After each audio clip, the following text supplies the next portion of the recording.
Hi, ichin inaw Meitei sa ngasi ay noy da question ama hangge. Karigino Manipur kai biyaro. Karigino Manipur tangkai tabi yaro heri sebo. Karigino separate administration yaro heri se. Nachin khat tana Manipur kai biyaro di haye. Tau thorak pa thabak sinade. Mi halaga dum laiba. Sida kamaina akhoi leibinagani Meitei Kuki Naga Pangan akhoi kamaina pulam da leiminna kadrawa hojiki handaki Kuki Meitei gi lanse noina hawe hairagadi noi muk sawone adu achumane that tree made a peace rally chakadaba me the noina karigno disturb tawrise. It's just a peace rally. Sida karigno nona isaw sara ise. Psychorom da su yango isama yawbne. Ay psychorom se ay matamuda death 2 ne. Death 1 da ay se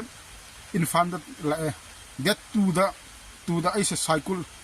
chakadaba ne. Adabo noige yumnam kunau haibra pukhau haibra maduda noina karigino kuki sing loina phajali sere adabo hauno bro akhode peace chat ke hemne peace rally not for war rally nate aduda noina haujalaga amuk noina kuki sing na lan hawe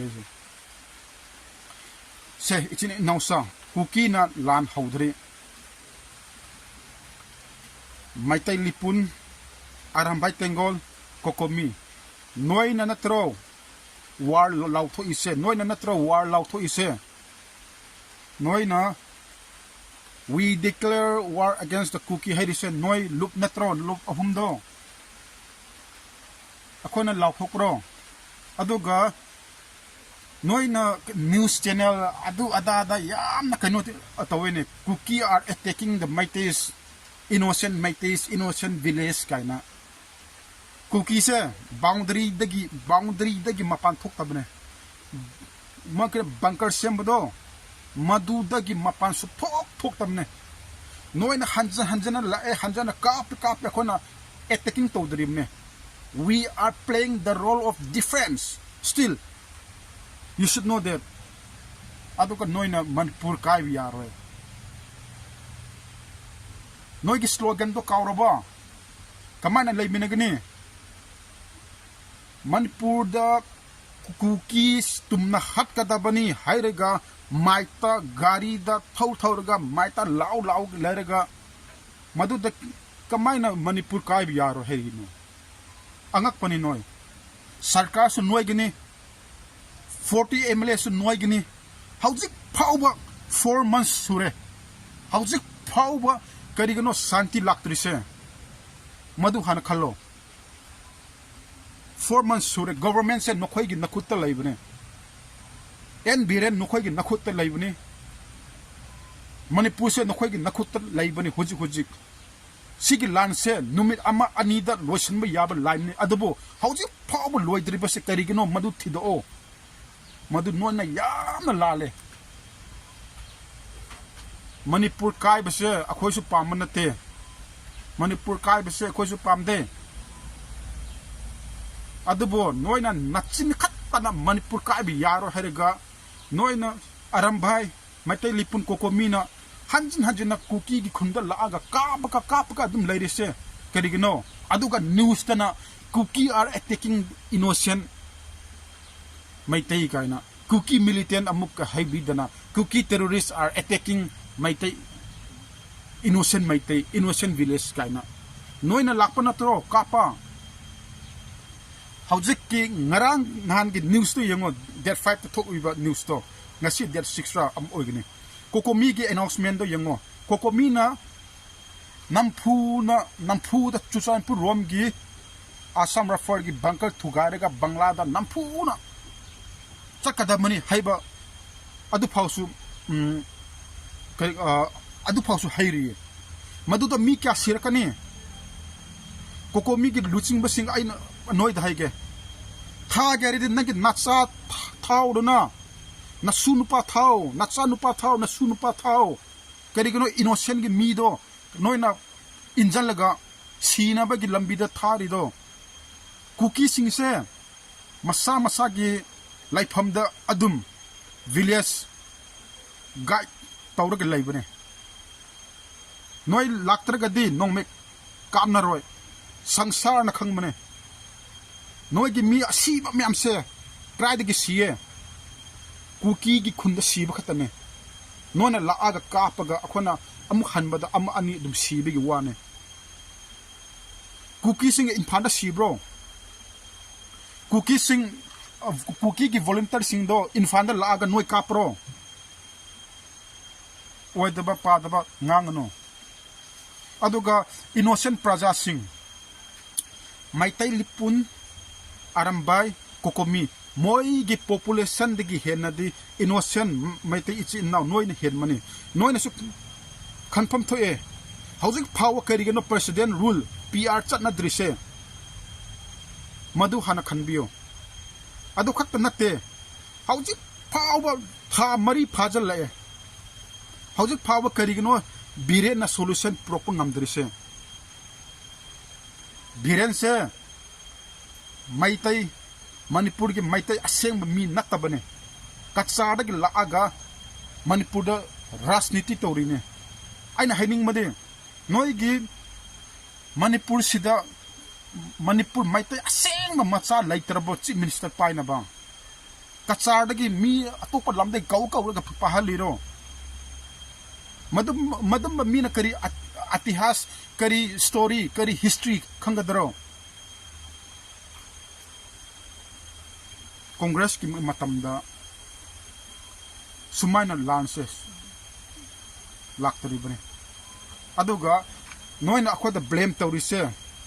pre plan na hebese haigno oithokta bu wari ne war declare su noina tawba May that 3 ki peace rally thugai na ba khotna ba su noina tawba isamak phau cycle that to the cycle chat ke haina la aga lambi da isa ai phau phari ai officer ne haiba natte ko ai am popular ne haiba natte ko ai am famous ne haiba yade isamak su yawri heba asige yumnam khonau pukhau gi manak do akhoi su cycle changhande adaba aina gari macha oibni na upai thirega round chalage seng my room di chat khibane tawnu oda pada ngangno April date 29 da Chuchanpur the forest reserve forest Meitei it's not against the Meiteis it's not against the Meiteis it's against the government ki mayokta tawbane reserve forest se noi gi natte ko aduda noina isau sanu reserve forest se noi gi natte reserve forest se government gi ne aduna government da akoina ningai tawine noida natte noina karino adugi irang dum sar ise natraga reserve forest mem se noi gi ne hay na lawrabo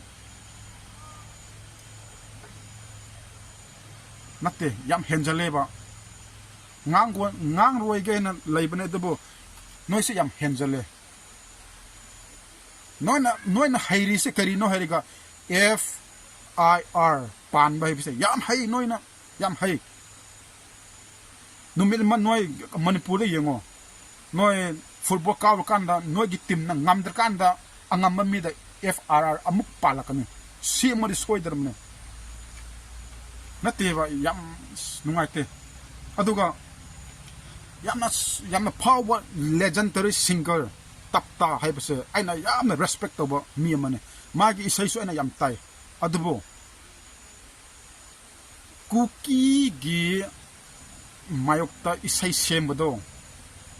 aidi saude adubo numit ama nasada sokane haibdi ko cookie sing nang khat kani adu ada tawni haibna te ko numit amma nasana thanda ningam daba numit amma lakani karigino aina asi isai semi se ningam daba amma lakani isai sakpa haye haraga pang sem ga pang sak to nate niyom kalakar gi niyom amma leibane adu niyom kalakar gi niyom do nga aga chalo isorna chandigini you will be blessed nangi kalakar nangi isai sakpa haiba sur fajarba madudo lana sijanengano isai sakto bamina isai sao film tawgi to bamina film tawro bor sanagi to bamina bor sanaro madudo cookie naga pangan hairga laigano aduga KKL Kanglapak Tanbaluk mamang dadin noyam ngang dai Meitei pangan se refugee ni ga yam hairam dai sigi cookie ga Meitei lan tawdringai da handak ti kari tawre ha